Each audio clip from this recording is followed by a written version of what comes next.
Estas frases se están volviendo en las más consumidas del mundo en este último tiempo dentro de la iglesia, haciendo de muchos una de sus favoritas. Si tú diezmas, hay una chequera abierta para ti en el cielo. Otro pastor dijo: Si diezmas, vas a golpear la cara de Mamón y obtendrás 100 veces más de lo que das. Otro dijo: A la iglesia siempre se lleva dos cosas, Biblia y chequera. Biblia para saber lo que Dios te va a decir y chequera para que lo adores. Otro dijo: Dios me mostró a muchos cristianos en el infierno porque no diezmaron. Otro dijo: Si diezmas, Dios me dio la autoridad para orar por ti y hacer que logres lo que deseas. Otro dijo: Cuando diezmas, el cielo te va a retribuir todo para que seas un hombre exitoso. Pero detrás de estas frases se esconde un terrible secreto antibíblico que podría y está acabando con la vida espiritual de miles de millones en el mundo, alejándolos de la auténtica verdad bíblica y haciendo que las personas se acerquen a Dios solo esperando recibir algo a cambio: una ayuda material, dinero, éxito, riquezas y lujos. Y todo por uno de los engaños más grandes de la historia metidos en la iglesia. Ya hemos hablado en cómo cientos de pastores usan distorsiones bíblicas para obtener la fidelidad de sus oyentes, pero esta es una de las más recorridas en el mundo. Se ha vuelto en un modelo de negocio que te ofrece la solución a todos tus problemas materiales, problemas de salud, pero principalmente económicos, y todo a cambio de una sola cosa, y es tu diezmo. Estos, para convencer a sus oyentes, son capaces incluso de demostrar un supuesto poder sobrenatural. Incluso son capaces de hablarte en supuestas lenguas, a cambio del diezmo. Pero a la luz de la Biblia, esto tiene una definición, y es conocido como la apostasía. ¿Quieres saber cuál es el terrible secreto de esto? En este vídeo te lo vamos a mostrar. El día de hoy, existe un contraste muy fuerte entre lo que está escrito en la Biblia y lo que se está enseñando con respecto al diezmo, haciendo que se enseñe una terrible distorsión bíblica en esta nueva moda del televangelio y la mala enseñanza de la doctrina de la prosperidad, que está interpretando la Biblia a su favor y a sus propios intereses, y no a lo que Dios dice en su palabra, haciendo que incluso muchas iglesias y denominaciones en todo el planeta enseñen y exijan el tema del diezmo, como si fuese una verdad bíblica que se debe hacer, y muchos lo usan para lucrar, y otros lo usan por miedo a que se les haga difícil poder operar sus iglesias. Pero curiosamente, el diezmo nunca es mencionado en el Nuevo Testamento, en referencia a la ofrenda de la iglesia. En todos los pasajes en donde la iglesia da, no hay ningún lugar en donde se menciona el diezmo. Por eso la realidad de esto, en primer lugar, es que el 10% no es bíblico, y aunque hoy se haya vuelto una obligación, la Biblia no enseña ninguna clase de esta imposición. Y esto, porque cualquier técnica humana es ofensiva para Dios, ya que el patrón de Dios para ofrendar no ha sido el diezmo, no ha sido el diezmo en el Nuevo Testamento, ni siquiera es el diezmo en el Antiguo Testamento, nunca ha sido el diezmo. Algunos que defienden esto pueden decir que el diezmo fue antes de Moisés, debido a que Abraham diezmó y Jacob diezmó antes de la ley mosaica, y por eso se debe hacer después de la ley. Pero el problema con esto es que si vamos a aceptar algo antes de la ley como norma, el día de reposo también fue antes de la ley. El sistema sacrificial fue también antes de la ley.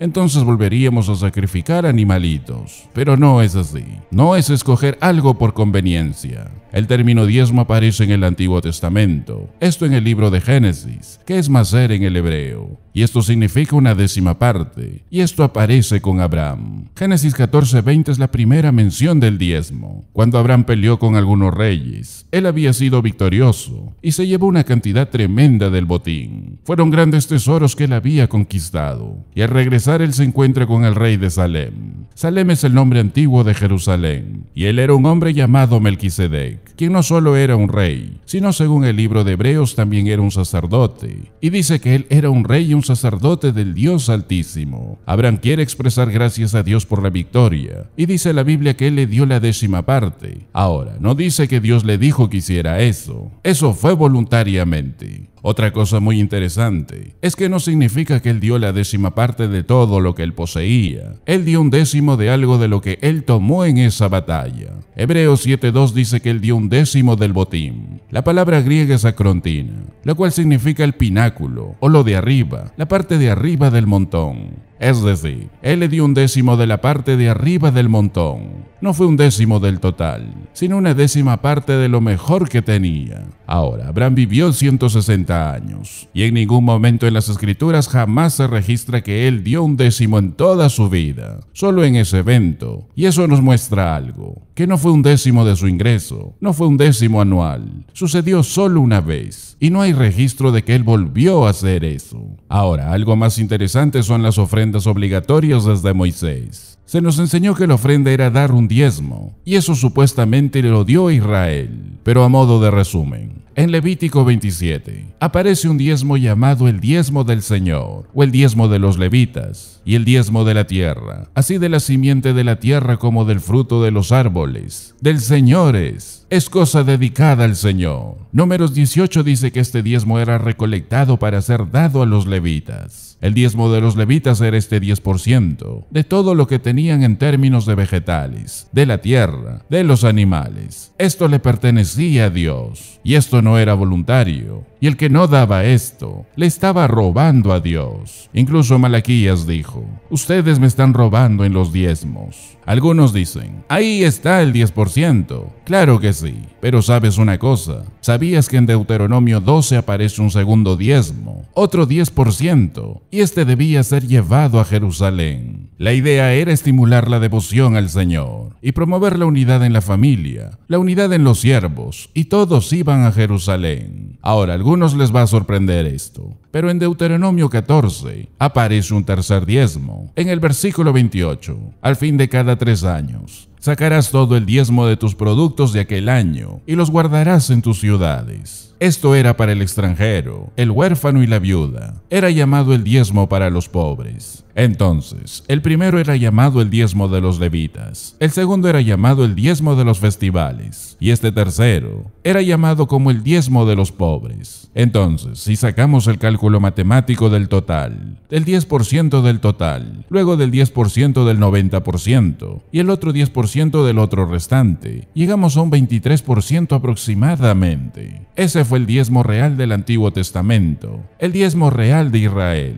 Cuando alguien viene y te dice que un judío daba el 10%, eso no es verdad. El judío daba el 23% hasta aquí. Estaban financiando a la gente que estaba a cargo del gobierno, y estos eran los levitas. Estaban proveyendo para las fiestas nacionales en el diezmo de los festivales, y en el tercero, era parte del bienestar social, era el diezmo de los pobres. Todos esos 3 no eran ofrendas voluntarias a Dios. El diezmo siempre fue impuestos para que Israel pudiera operar el programa sacerdotal, para que pudiera funcionar el programa religioso nacional, y también el programa de bienestar social. Ahora, ahí no acaba todo esto. Levítico 19 nos habla de otro reparto de utilidades. No debían recoger lo que se les caía, y dejaban las esquinas del campo sin cosechar, para que la gente pobre pudiera operar ahí. Además, había otro impuesto del templo, que tenían que pagar para comprar el pan de la proposición, también el grano y los sacrificios para el templo. Éxodo 23 nos habla de otro ingreso que no debían recibir, y esto cada 7 años, por todo un año, para dejar que la tierra reposara. Y además, en el mismo año de reposo, tenían que hacer a un lado todas las deudas. Entonces, 10% está muy lejos de lo que costaba existir dentro de la teocracia de Israel. Con todo, es seguro que esto superaba el 25% del ingreso. Como vemos, el diezmo fueron impuestos para la teocracia, pero hoy no vivimos en una teocracia. Pero los gobiernos del día de hoy son ordenados por Dios, como dice la Biblia, y nuestros impuestos en la actualidad son similares a esos días. Algunas naciones dan un 19%, otros un 20% de los impuestos que pagamos. Jesús nunca hizo obligatorio el diezmo. Pablo nunca lo hizo obligatorio. Ningún apóstol lo hizo. Pero de lo que sí nos hablan es de los impuestos al gobierno y de la ofrenda para la iglesia.